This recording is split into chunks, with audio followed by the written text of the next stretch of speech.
اليوم حاول الأزرق الدخول إلى بيت جن في ريف دمشق الغربي، فتصدى له عدة شباب من أهالي البلدة، بينهم جليبيب السوري. من هذا جليبيب؟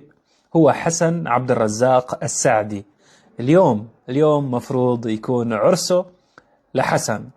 حسن ما قدر يشوف انه الأزرق عم يفوت لبلدته ويعتقل شباب البلدة بدون ما حدا يقول له شيء. يعني دخل الأزرق وعم يعربد في الطرقات ويعتقل اللي بده إياه وياخذ اللي بده إياه ويأجرم بحق هؤلاء وهؤلاء. فحسن تصدى لهم مع مجموعة من رفاقه وربوهم للأزرق وعملوا لهم لونهم بدل الأزرق أحمر وفهمكم كفاية.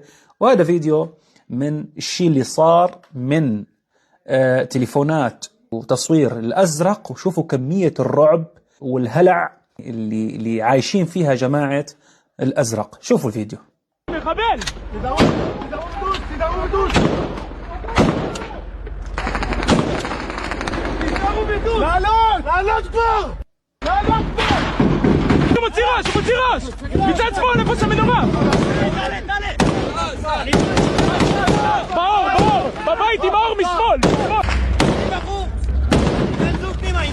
بالأخير بقول لجماعة الأزرق: يظنون البلاد بلا حماة، تعالوا وانظروا جيشا يبادوا. هنا في بلاد الشام، هذه الأرض المباركة التي دعا لها النبي صلى الله عليه وسلم، دخولها ليس كخروجها، وفهمكم كفاية.